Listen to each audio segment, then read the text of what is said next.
Sziasztok! Lássuk már, a milyen tanácsot kapunk. Lássuk az első 3 lapot. Kardok 10-ese, kelyhe 5-öse, és a kardok 6-osa. Ez tarot nyelven nem túl kedvező lapok, sőt, talán a 3 legrosszabb.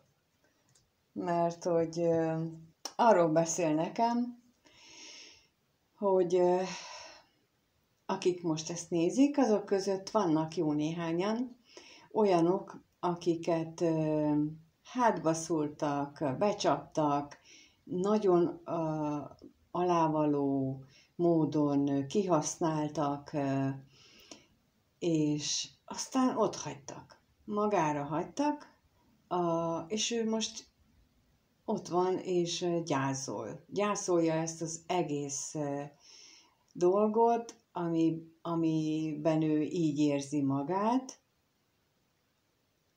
és egyedül van.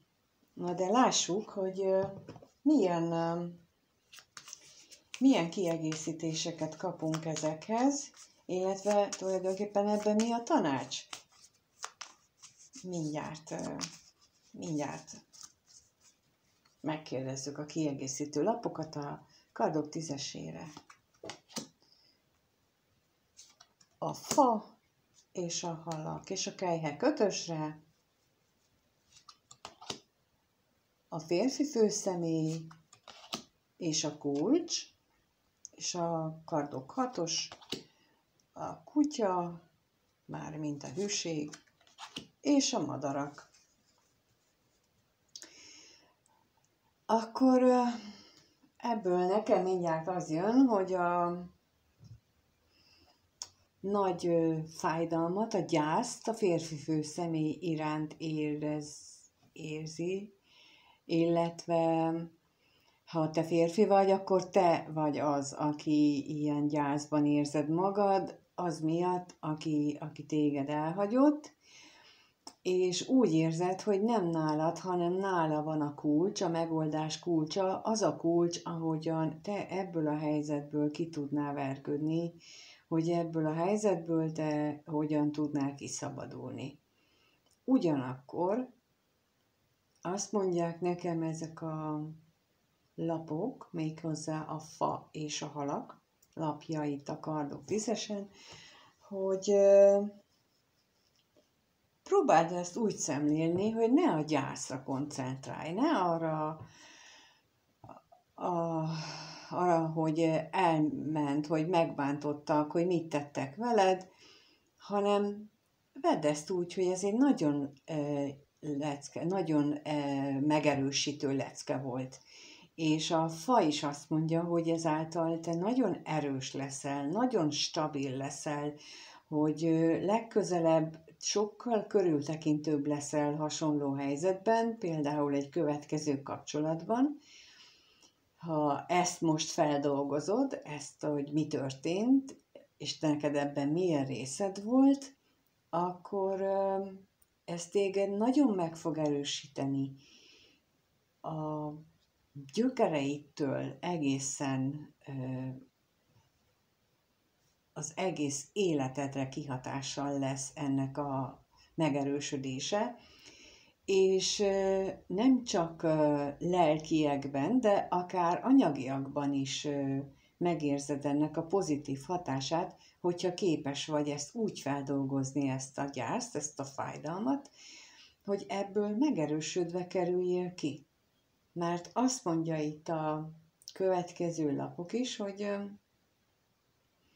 érdemes lenne erről vagy olyan emberrel a környezetben, akiben megbízol, és tudod, hogy jó tanácsot ad, és hűséges hozzád, és kitart mellette, tehát vele megbeszélni ezeket a dolgokat, hogy történt, mi az, hogy elment, mi az, hogy magadra hagyott, mi az, hogy így elbánt veled, és meghallgatni az ő tanácsait, és miután ezt így kibeszélted, kibeszéltétek, meghallgattad a tanácsokat, és megfontoltad, és mint mondtam, hogy jól át is gondoltad, hogy ebben neked milyen részed volt, akkor utána áthelyezni a fókuszod azokra az érzésekre, amelyek még megmaradtak benned tisztán, szépen, őszintén.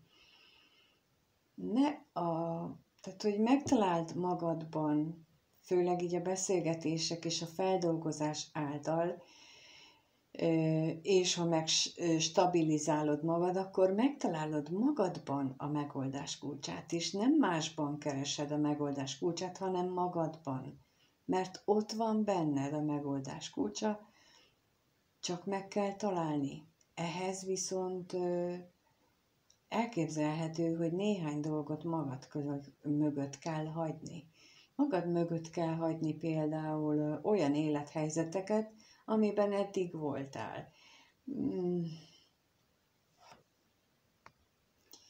Például egy párkapcsolatban az ismerkedést hogyan csináltad? Túl könnyen ismerkedtél? Túlságosan hamar megnyíltál? Túlságosan odaadó voltál? Túlságosan hamar akartál a kedvében járni a másiknak? Túlságosan megsajnáltad?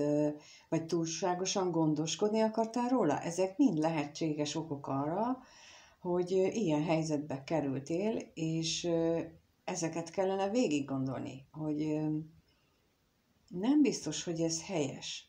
Nem biztos, hogy minden helyzetben tanácsos így viselkedni, illetve vannak bizonyos szakértők, akik azt mondják, hogy a nőnek tanácsos inkább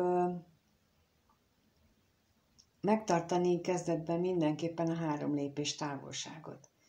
Tehát ameddig így az ismerettség nem mélyül el lelki szinten, addig tanácsos megtartani a 3 lépés távolságot.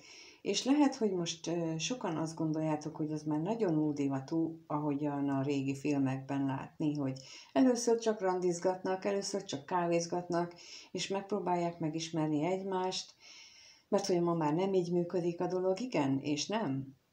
Mert a férfi és a nő ugyanúgy van. Nem 10 év alatt, meg 20 év alatt változik a genetikája az embereknek, hanem 100 években mérhető ez, amíg az emberi fajban a változások mennek végbe. Úgyhogy hiába, hogy az elmúlt 20 évben sokat fejlődött és változott a világ, bizony a bennünk lévő gének, azok továbbra is azt várják el, mint régen, mert még nem idomultunk hozzá. Úgyhogy én úgy látom, hogy már a tanács az, hogy mérjük fel a veszteségeinket, álljunk talpra, ne másban keressük a megoldást, hanem magunkban, miután ezt jól kibeszéltük, meghánytuk, vetettük, megerősödtünk, és akkor induljunk el egy olyan úton, azzal az elhatározással, hogy legközelebb mindent sokkal, de sokkal, sokkal jobban fogunk csinálni. Hát ehhez kívánok mindenkinek nagyon-nagyon-nagyon sok erőt, türelmet, kitartást, csodás napokat, és köszönöm, hogy itt voltál, lájkolsz, feliratkozol, megírod a véleményedet, és mindenkinek minden jót kívánok. Sziasztok!